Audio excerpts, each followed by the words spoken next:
আসসালামু আলাইকুম। কেমন আছেন আপনারা সবাই? আশা করছি সবাই অনেক বেশি ভালো আছেন। সবাইকে আবারও একবার আমন্ত্রণ করছি সাদামাটা রান্নাঘর অ্যান্ড ব্লগসের আরেকটি নতুন ভিডিও দেখার জন্য। আজকে আমি আপনাদের মাঝে আটা, ময়দা, বেকিং পাউডার, বেকিং সোডা ছাড়াই হেলদি নাস্তা রেসিপি তৈরি করে দেখাবো। তো চলেন দেখি তৈরির পুরো প্রস্তুত প্রণালী আপনাদের মাঝে শেয়ার করি। এখানে একটা বোল নিয়েছি। বোলের মধ্যে চায়ের কাপে মেপে 1 কাপ মতো চিরা নিয়ে নিয়েছি।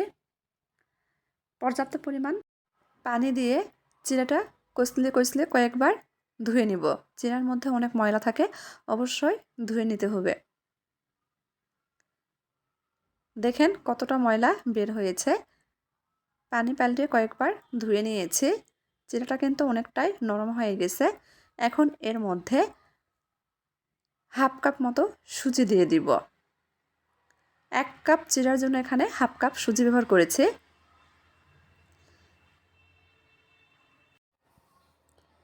দিয়ে দিচ্ছি 1 কাপ দুধ। আগে থেকে দুধটা জাল করে নিয়েছি। দুধটা অল্প অল্প করে দিচ্ছি আর নেড়েচেড়ে মিশিয়ে নিচ্ছি। ভিডিওর প্রথমেই আপনাদের অনুরোধ করছি, যারা ভিডিও দেখছেন তারা প্লিজ একটা লাইক দিয়ে দিবেন আর পুরো ভিডিও দেখার চেষ্টা করবেন। আমি 1 কাপ দুধ পুরাটাই দিয়ে দিয়েছি। খুব ভালোভাবে মিশিয়ে নিয়েছি। এখন ঢেকে 5 মিনিট মতো রেস্টে রেখে দিব। এই ফাঁকে সুজিটা কিন্তু খুব ভালোভাবে ফুলে যাবে।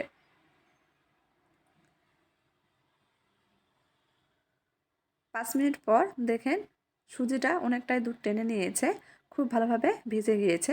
এখন একটা ব্লেন্ডারের জারের মধ্যে দিয়ে দিব।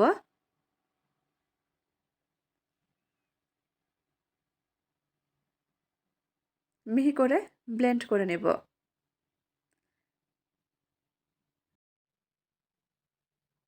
ব্লেন্ড করে নিয়েছি, একটা বোলের মধ্যে ঢেলে নিচ্ছি। দেখেন পেস্ট করার পর কিন্তু আরও অনেক গাঢ় হয়ে গেছে। এখানে আমি আরও হাফ কাপ মতো দুধ নিয়েছি। দুধটা অল্প অল্প করে দিচ্ছি আর মিশিয়ে নিচ্ছি। নাস্তার এই ব্যাটার কিন্তু কোনোভাবে গাঢ় করে তৈরি করা যাবে না, আবার খুব বেশি পাতলাও রাখা যাবে না।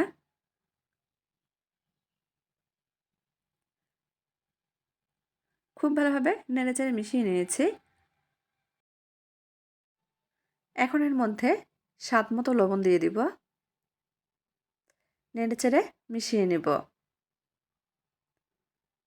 হাতের কাছে থাকা মাত্র 2-3টা উপকরণেই কিন্তু হেলদি এই নাস্তা তৈরি করা যাবে। খুব ভালোভাবে নেড়েচেড়ে মিশিয়ে নিয়েছি। ব্যাটারের ঘনত্বটা কীরকম রেখেছি দেখিয়ে দিচ্ছি। দেখেন ঠিক এরকম ঘনত্বের তৈরি করে নিতে হবে। নাস্তা তৈরি করার জন্য ব্যাটার একদম তৈরি। চুলার উপর আগে থেকেই হাই হিটে ফ্রাই প্যান গরম করতে বসিয়ে দিয়েছে। ধোয়া ওঠা গরম করে নিয়েছি। টিস্যুতে একটু তেল নিয়ে পুরো ফ্রাই প্যান মুছে নিচ্ছে। তৈরি করে রাখা ব্যাটার ফেটিয়ে নিয়েছে। 1 হাতা মতো ব্যাটার ফ্রাই প্যানে দিয়ে দিয়েছে। হাতার পিছন দিক দিয়ে একটু গোল শেপ দিয়ে নিচ্ছে। চুলার আঁচ এ পর্যায়ে মিডিয়াম হিটে রেখেই কিন্তু নাস্তাগুলো তৈরি করে নিতে হবে। দেওয়ার সঙ্গে সঙ্গে দেখা যাবে নাস্তাগুলো অসংখ্য জালেযুক্ত হতে শুরু করেছে।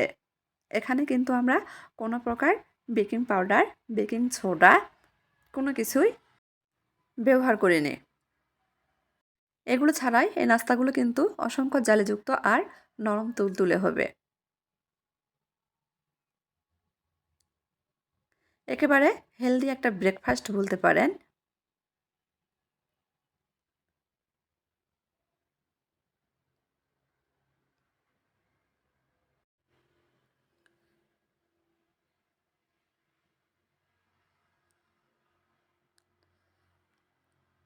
একটা নাস্তা তৈরি করে নিয়েছি।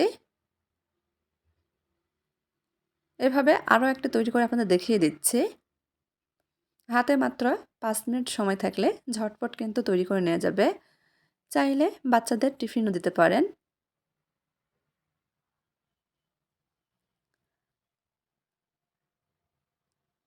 বরাবরের মতো ভিডিওতে অনেক নয়েজ আসছে, আপনারা সবাই মানিয়ে নেবেন। ক্ষমা সৌন্দর্য দৃষ্টিতে দেখবেন।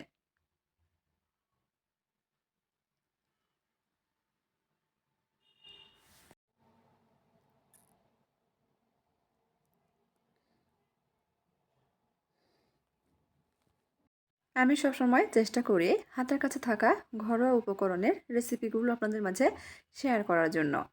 আমার এই ঘরোয়া উপকরণের রেসিপিগুলো যদি আপনাদের কাছে একটু ভালো লেগে থাকে, তাহলে প্লিজ সবাই চ্যানেলটি সাবস্ক্রাইব করবেন। লাইক, কমেন্ট, শেয়ার করে নিয়মিত চ্যানেলের পাশেই থাকবেন। একইভাবে সবগুলো নাস্তায় তৈরি করে নিয়েছি। এখন আপনাদের কাছ থেকে দেখিয়ে দিচ্ছি। দেখেন মাশাল্লাহ কতটা জালিযুক্ত হয়েছে।